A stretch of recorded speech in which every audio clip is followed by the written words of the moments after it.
Cristóbal Arreola. I was born and raised in East LA, Big Bad General Hospital, man. I'm 32 years old now, born March 5th, 1981, and I'm a professional boxer.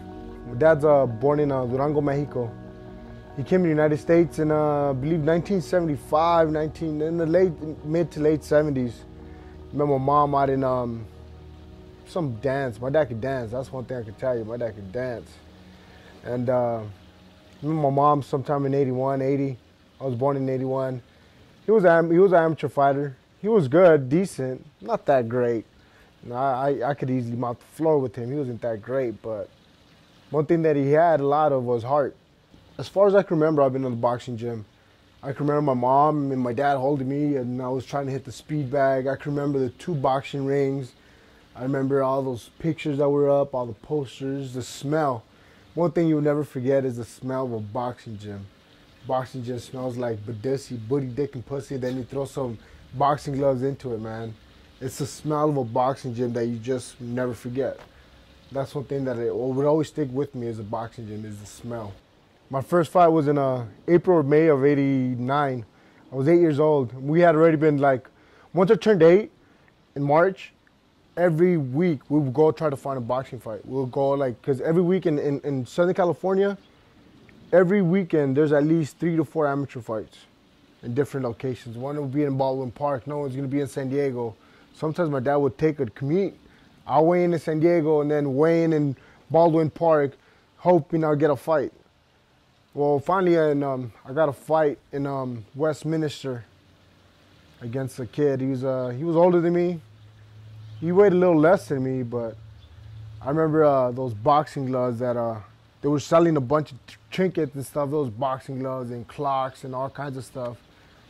And I had my eyes fixated in these little red boxing gloves. They were all leather. They were Cleto Reyes too.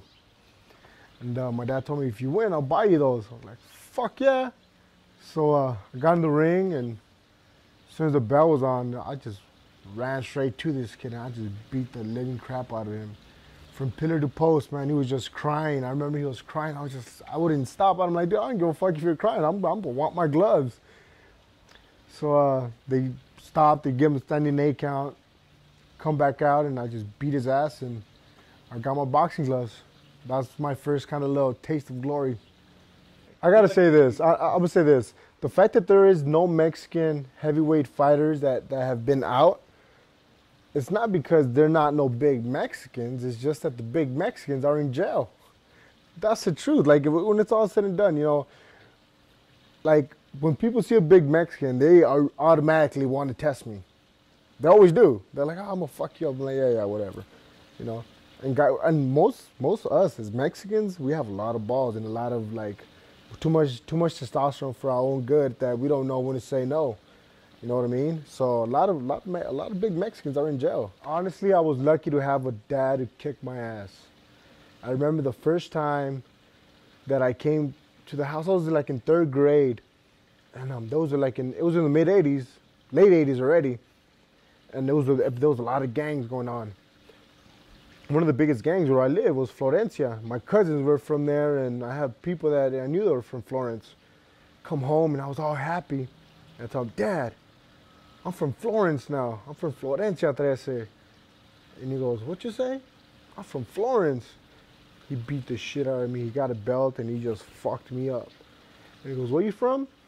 Nowhere. Yeah, that's right. Get your shit. We're going to the gym. So you know what, dude? As much as I hate my dad, and I have a love and hate relationship with him, I am lucky that I had a dad.